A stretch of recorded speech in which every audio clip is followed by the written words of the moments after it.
Welcome to Business on the Vine. I'm your host, Lady Jen Du Plessis, and in this dynamic series, we dive into the challenges, breakthroughs, and victories of entrepreneurs who have turned their passion into success. Welcome. Welcome, everybody. Welcome back to Business on the Vine. I'm your host, Lady Jen Du Plessis, and with me today is Greg Bennick. Welcome, Greg, to the show. Thank you so much for having me. I'm excited to connect with your listeners. Yeah, it's a pleasure. Where are you joining us from? I'm in Seattle, Washington today. I'm Oh, bi-coastal. you're a happy camper today. I'm very, very happy. For The those day listening after in the the Super future, Bowl. that's right. It's the day Yeah. after the Super Bowl. This was redemption, and I'm very happy. But I'm typically bi-coastal, East Coast, West Coast. Oh, But good. this is Seattle today, and it's a great day to be a Seattleite. I'm very happy. Yeah, that's beautiful. That's wonderful. Well, let me formally introduce you so that everybody knows who you are. Greg is a professional speaker, speaks on all kinds of stages all over the world, and his keynote and explorations of ideas worldwide bring people together and reminds them that they matter and that the work that they do is meaningful, which we're going to dive into today, obviously, because most of us, all of us that are listening are business owners, and we're saying, oh, am I making a difference? Am I making an impact with all this work that was supposed to be temporary? Right. He's a speaking coach for TEDx Perth in Australia, which that's interesting. Or is it Perth, Australia? It's Perth, TEDx Yeah. Perth in Australia. TEDx Yeah, for Perth sure. in Australia. Yeah, Australia. And he's a published author with his book, Reclaim the Moment, 7 Strategies to Build a Better Now, which I absolutely love. And another piece that I really love is that he's a founder of a nonprofit in Haiti called 100 for Haiti, which builds houses, feeds the hungry, helps farmers, etc. Now, of course, that's near and dear to my heart because I do a lot of philanthropy work as well. So thank you for joining us today. We're excited to have you here. I want to talk about why, the first question I want to ask you is, why do you feel that work needs to be meaningful, intentional, and purpose-driven? It's just better when it is. It's just better when it is. I mean, the need, in my opinion, comes from the fact that we need meaning. I mean, we need to be involved in things that are meaningful. If this podcast and your audiences didn't matter to me or to you, how empty would this conversation be? We're literally Yeah. just saying syllables at each other, just not interesting. Right, But right. when it matters, all of a sudden we have engagement. When we have engagement, there can be movement and energy and accomplishment and potential and possibility. So with that said, I think that when our work matters to us and we recognize that the work we do is meaningful to other people, we get more engaged. Teams get stronger. We want to accomplish more. We want to innovate. So I think that that's the piece. That's why it needs that. I think it's important so that we're not spending the precious seconds of our lives just doing things the way you and I would just be having a talk if we didn't care Yes. about the people listening. Well, and so I'm going to tell you what I call that. I call that eating soup with a fork. And I know others have heard it. This is probably new for you, but yeah, when you're just eating soup with a fork all day long and you're not fulfilled and your bank Yep. accounts aren't full, you're just not fulfilled in any way, shape, or form. And it's just doing the things because someone told you need to do the things in order for your business to move forward. That's And right. yeah, I think that's really powerful. Most business owners work in a silo. Mhm. Most. There are some that branch out to networking, some that will be on maybe an advisory board, some that maybe Sure. join a net or a mastermind or something. Yeah. What counsel would you give to those that are working in a silo, and what are they missing out by not surrounding themselves with others who think the same way? I would say they're missing everything. I think that I love that answer. I think I think that it's important to connect with other people, and not just important because we get to share ideas. Human beings are social creatures. We need each other. We need each other for our own self-definition. I am more Greg because of our conversation, because I get to hear myself and I get to expand myself in reflection to the reactions that I get from you and from Oh, listeners and yeah. feedback I get. So we are social creatures, and with that in mind, we grow in relationship with other people. And I talk about this in my book that it's essential for us to be in relationship with others because we become more ourselves as a result. And for business owners and entrepreneurs, you become more yourself when you're in relationship with other people. Your ideas expand, they deepen. You get validation, not just in terms of, Wow, great work. But just the fact that you're there to connect with somebody else gives you internal validation, which inspires you onward. Because being a business owner and an entrepreneur is hard. You have to have a close personal relationship with failure and terror. And I think that, the downs are hard and the ups are Yeah. inspiring, but being in conjunction with other people helps you through that process. Yeah, oh gosh, everything you said is so true. And I think what you've been saying in perspective here is that when you're with other people, your authentic comes out. And I can tell you just from personal experience, I'm sure you can as well. And those that are listening, right?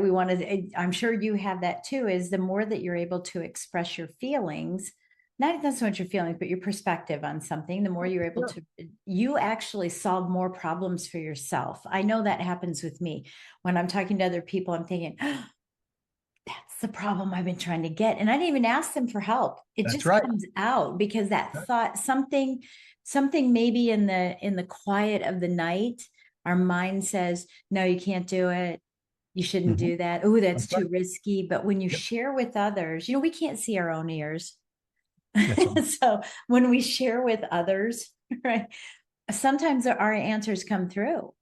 I It's, found that, it's and true. that is the authenticity. Do you agree? I absolutely agree. And even if you're having a hard day, right, which I Mhm. sometimes do, and I wrote my book, and throughout the book, I say I'm not a guru. I don't have all the answers. If I did, people would be worshiping me and really excited about me, and considering me a religious figure. Absolutely not the case. I'm just some guy.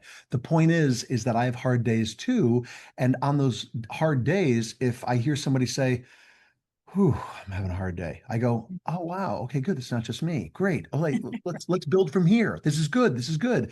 And we hear validation not just of our ideas, but of our, as you said, feelings too. And Yeah, it doesn't mean that we have to share in a business context what we feel and be, right, vulnerable if right, we don't want to be. But we right. can. We certainly can. And we can listen for those cues in other people, which let us know that we're on the right track and that we're not totally off base in terms of struggling in a moment or feeling Mhm. inspired in a moment. That's another thing that we can hear in other people too and go, wow, cool. Okay. Other people And are that can change energized your right now. day. Yes, Yeah, absolutely. yeah, Absolutely. yeah. That's interesting. This morning I was doing a pre-podcast interview with someone, and I said, well, how are you today? And she goes, oh, it's a manic Monday. And I mean, this was at 9 o'clock in the morning Eastern time, and she's in Yeah. Colorado. And oh gosh, right. But when we ended the call, I said, well, go make it a money-making Monday.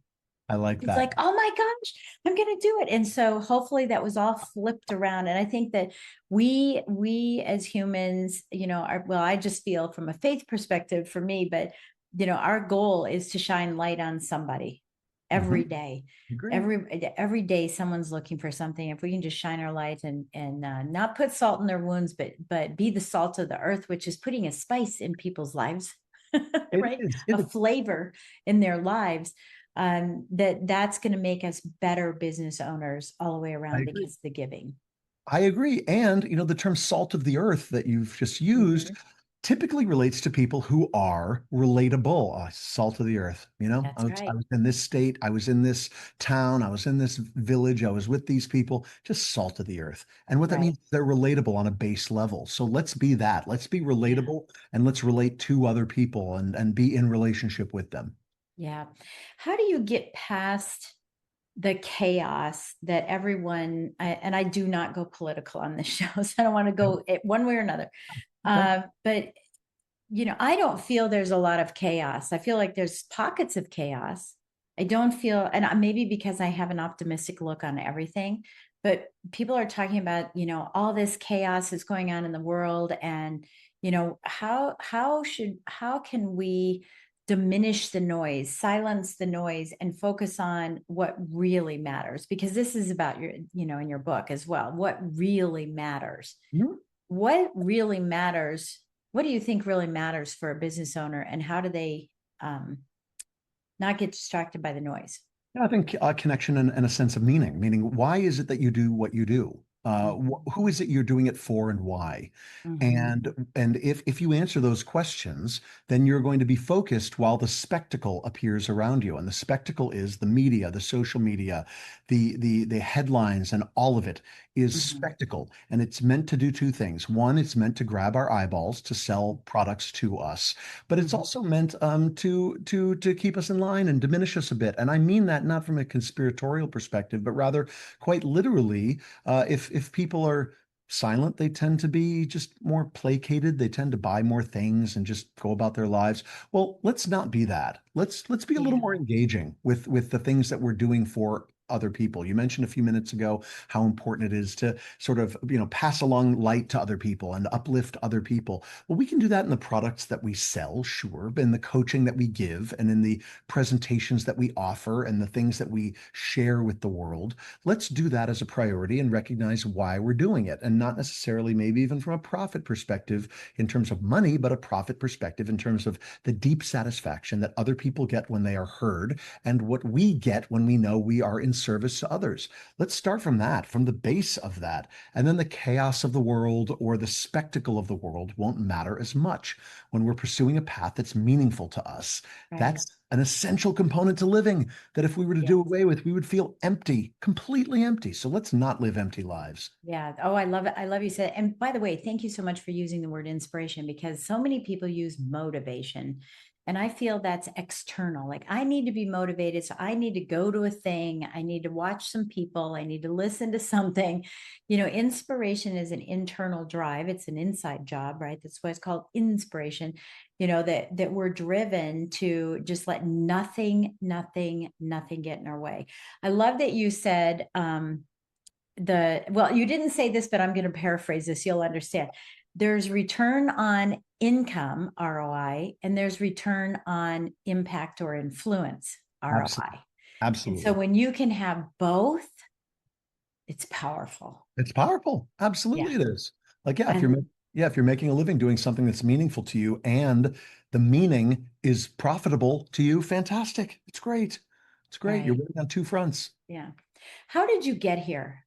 You woke up one day and you said, I want to talk about humanity. I want to talk about being authentic. I want to help people in Haiti. Like how did this all go through? Did you go through your own climbing the corporate ladder and you fell down and you got splinters and you went, okay, now I got to change this? Never. What happened?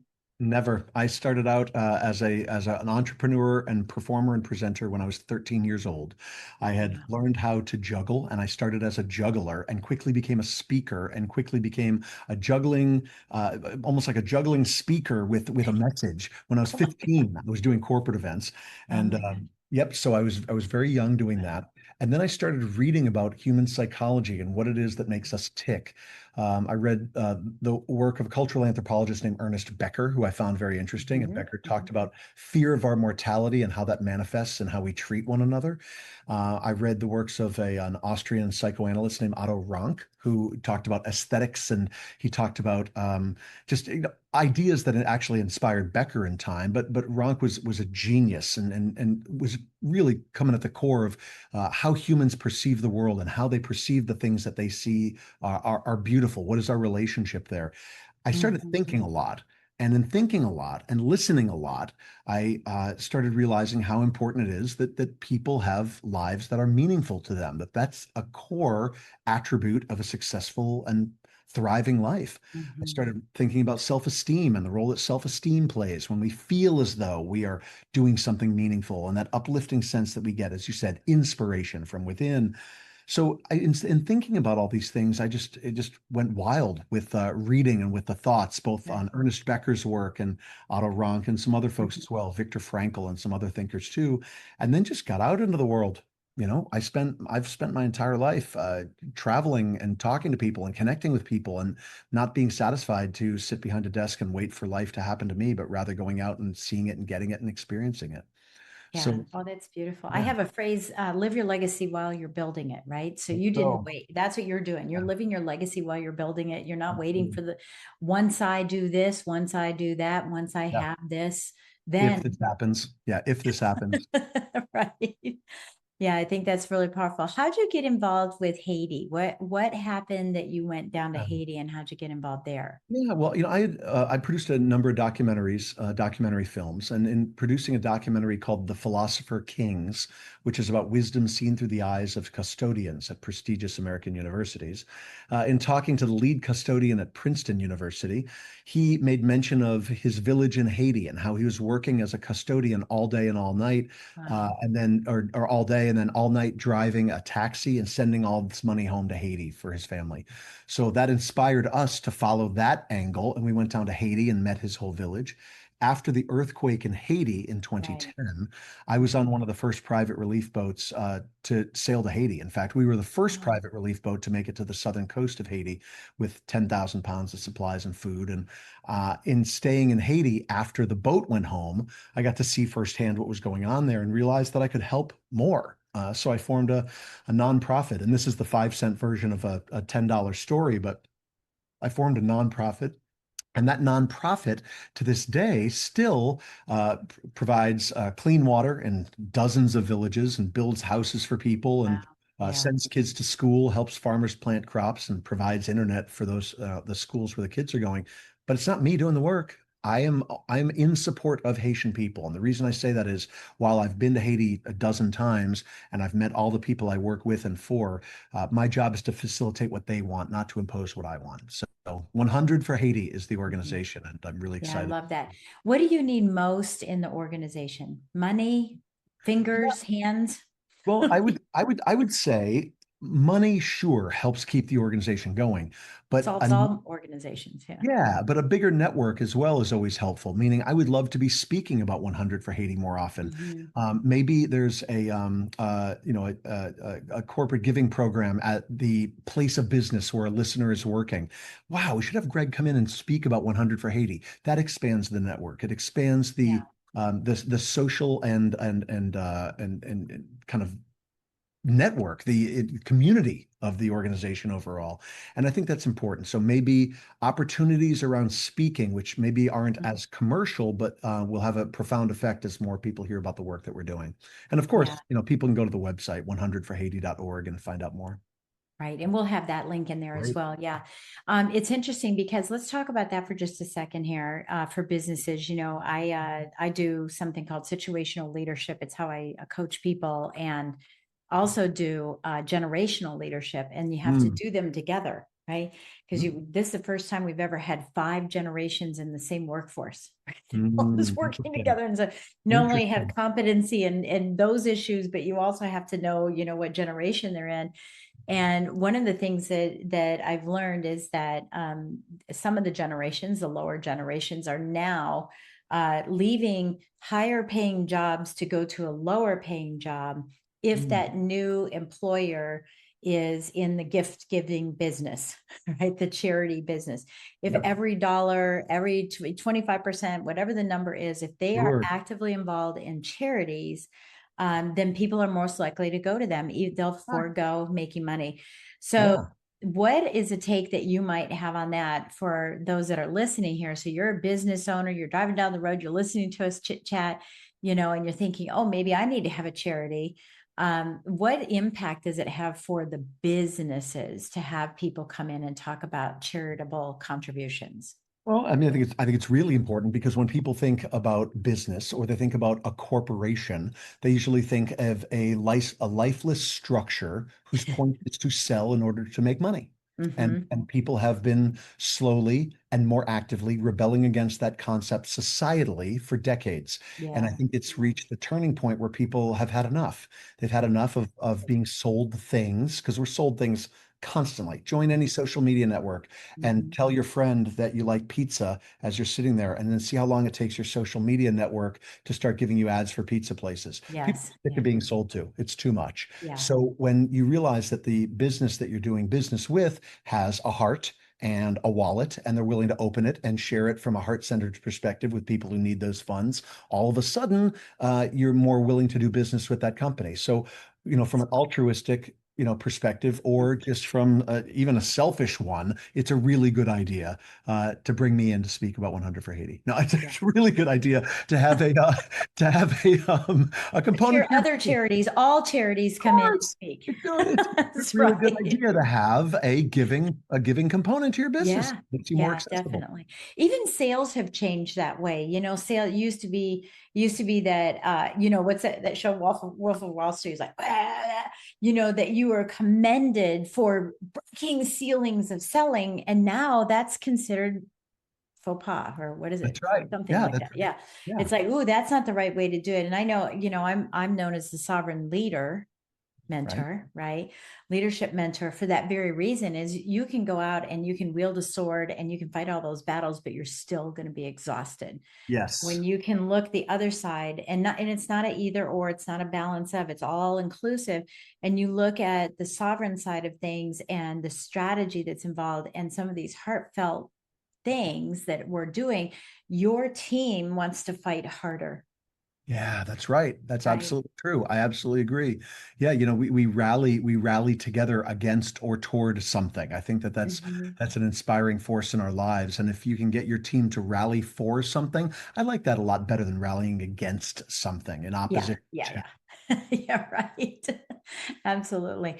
What counsel would you like to give or advice or some wisdom you want to place for those that are listening and saying, I've got this business. I don't know if I have enough time. I'm stuck behind my desk. I always say that, that they have a business that, was 60 hours per week and that was supposed to be short term, right? Yeah. That was supposed to be temporary. And they're saying, oh, I hear you. Charity's nice. How would I be able to add all this and all that stuff to it? But what do you say to them? How do we get business owners to step away from the minutia on a daily basis? What counsel do you have based on your experience as a business owner? Absolutely. I would say delegate. I think it's absolutely important to delegate responsibility, and I think it's essential to.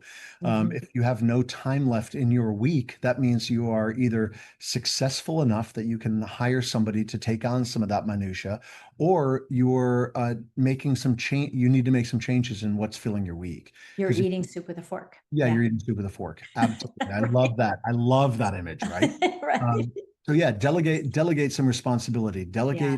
Delegate it so that people can. Did you have to learn to do that? Because that is one Oh of yeah. the glass ceilings for a lot of business owners is I can do it better. They don't know what they're doing. They just don't delegate because they may lack management and leadership skills. So how did you learn that? And how do you suggest people go about doing that? Yeah, because I felt overwhelmed, because I felt Mhm. overwhelmed too often, and I was tired of my own rhetoric about being overwhelmed too often. Oh, Oh, I'm and it so was a glory badge, right? yeah, exactly. I'm overwhelmed. Oh my God, I'm so busy. Oh my gosh, oh my Oh, gosh, I'm oh my busier gosh. than you. I'm busier than I you, got you right? beat. Exactly. And what we're all doing is racing towards a stressful early grave. So Absolutely. I speak at times about kindness to young Mm, people, to students. I do that mhm, nationwide. And one of mhm. the reasons I'm able to do that nationwide is because after years of thinking, I want to speak about kindness nationwide and not knowing how I was going to build a mailing list or an email list of schools nationwide to go in and speak to their faculty about kindness or their students about kindness, I finally hired somebody to create the list for me. And all of a sudden, I was able to use the list rather than wish I had the list, not have the time because I'm so busy and I'm too busy, and then never getting anywhere. I hired somebody to make the list. And it's To like, go find your ideal client, to find your everything. that's Yeah. it. And yeah, Absolutely. again, that's And that, it. and That's that who does, buying yeah. time. Yeah, it doesn't mean I'm not willing to do it myself. It means that realistically, I never was doing it. If something's on your to-do list and it's on your to-do list for 6 years, yeah, go find somebody to do it and Yeah. create space. I Well, think a lot of people, what they do is if it's on their to-do list for 6 years like that, they give up and they let it go. that's right. That's right. I love what you're saying is don't let it go. If it's been there that long, there must be something that's Meaningful. important to you. It has some kind of relevance, whether what maybe it's just putting charities into your business, Yeah. right?